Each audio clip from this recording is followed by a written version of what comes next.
Imagine waking up one morning and reading this headline. Satoshi Nakamoto's Bitcoin, over 1 million coins worth $74 billion, has just been moved. Not by Satoshi. Satoshi hasn't touched those coins in 15 years. By a quantum computer, owned by a nation state, or a criminal organization, or whoever built one first. That scenario is no longer science fiction. On March 31st, Google's quantum AI team published research that fundamentally changed the math on how close that day actually is. And 2 weeks later, one of Bitcoin's most respected developers responded with a proposal so controversial it ignited the sharpest debate the Bitcoin community has seen in years. His proposal?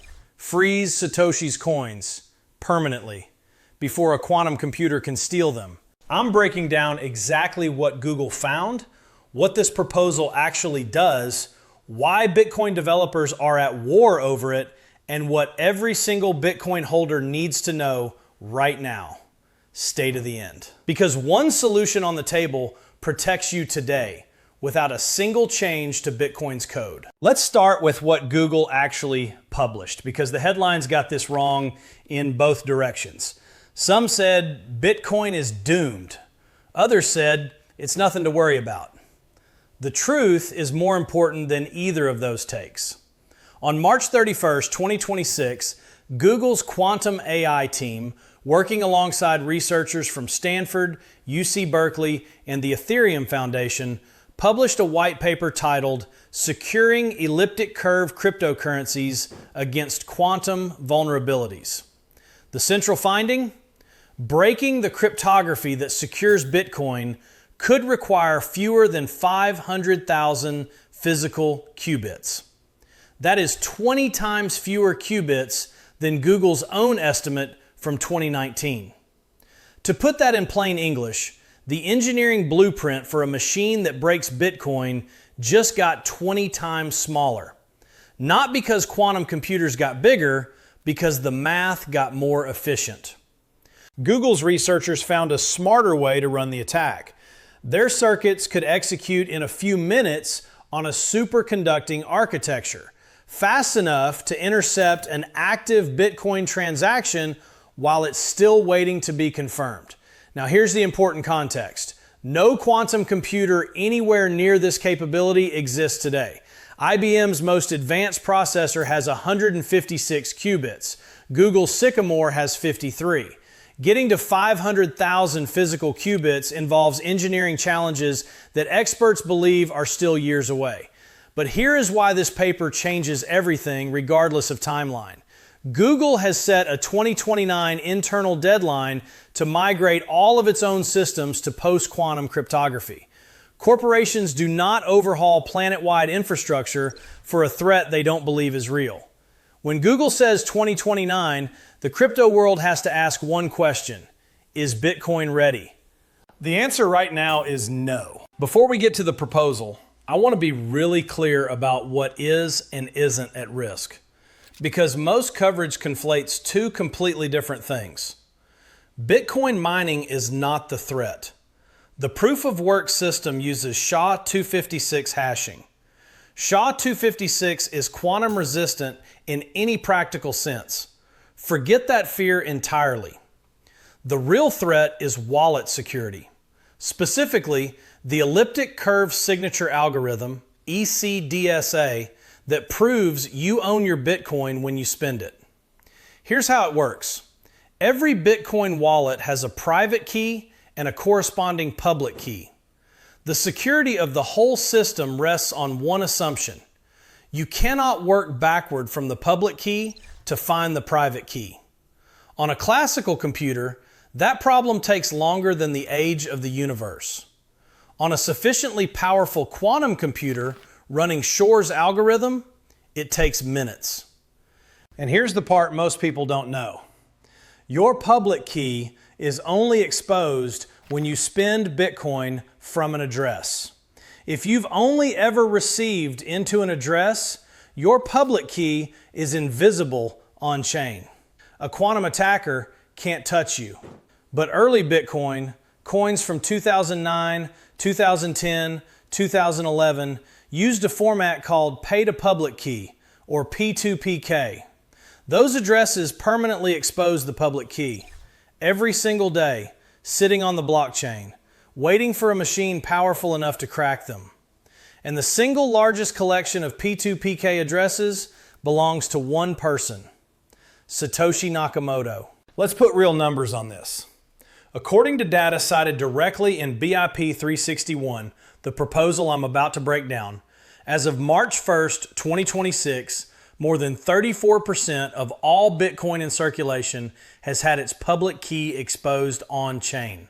That is approximately 6.9 million BTC. At current prices, over $530 billion with a publicly visible attack surface. Inside that number, 1.7 million BTC sit in early P2PK addresses, the highest risk category. Satoshi-era wallets where the public key is permanently, irrevocably exposed. Of those, approximately 1.1 million BTC are attributed to Satoshi Nakamoto, worth roughly $74 billion, untouched for 15 years. And developer Jameson Lopp estimates that 5.6 million Bitcoin, 28% of the entire supply, have not moved in over a decade. Many are likely lost forever, but their public keys are still exposed. Lopp put it directly. Any credible evidence that someone can recover vulnerable coins using a quantum computer would trigger immediate market-wide panic. Not the actual theft, just credible evidence the theft is possible. Now let's talk about the proposal at the center of this debate. On April 14th, 2026, Jameson Lopp, CTO of Casa, one of Bitcoin's most respected security architects, and 5 co-authors submitted BIP-361 to the Bitcoin Improvement Proposals repository on GitHub. Its formal title, Post-Quantum Migration and Legacy Signature Sunset. 3 phases. Phase A, 3 years after a companion proposal called BIP-360 is activated, the network stops accepting new transactions to legacy address types.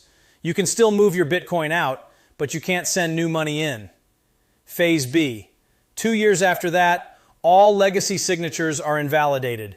Any Bitcoin that hasn't migrated is frozen, permanently unspendable. Phase C, a recovery mechanism using zero-knowledge proofs tied to a BIP-39 seed phrase, still under research. Here is the devastating problem that Cardano founder Charles Hoskinson identified immediately. Satoshi's coins were created before BIP-39 seed phrases even existed. They cannot be recovered through Phase C. Under BIP-361 as written, Satoshi's 1.1 million Bitcoin get frozen permanently. No recovery path. Gone forever. A proposal designed to protect Bitcoin from quantum thieves would itself permanently destroy the most famous Bitcoin stash in existence. Lopp acknowledged this on X. He said, "I know people don't like this proposal. I don't like it either. But I wrote it because I dislike the alternative even more." The Bitcoin community exploded. Bitcoin magazine editor Brian Trolls outright rejected it. TFTC founder Marty Bent called it ridiculous. Metaplanet's Phil Geiger said, "We have to steal people's money to prevent their money from being stolen." Cardano's Hoskinson went further, arguing BIP-361 is mislabeled as a soft fork when it functionally requires a hard fork.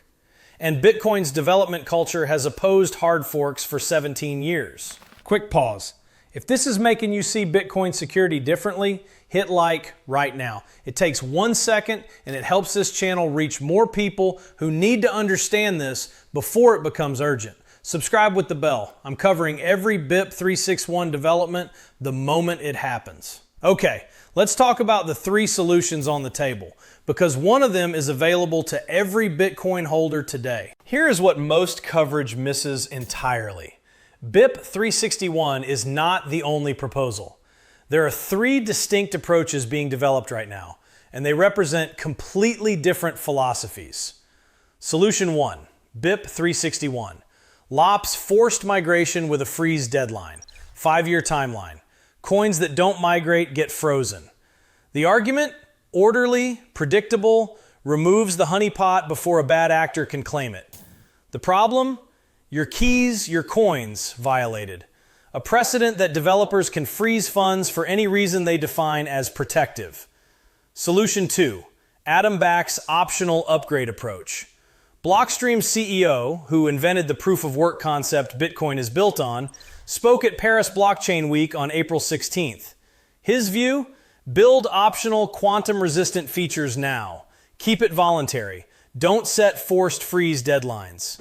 He described current quantum computers as essentially lab experiments and said progress has been incremental. His argument? Bitcoin has fixed critical bugs within hours when necessary. Emergency consensus is possible. A forced 5-year timeline today is not the answer. Solution 3, and this one launched just yesterday, April 28th, is the most interesting. Post-Quant Labs unveiled Quip Network, a post-quantum Bitcoin wallet using the Arch Network smart contract layer alongside Bitcoin.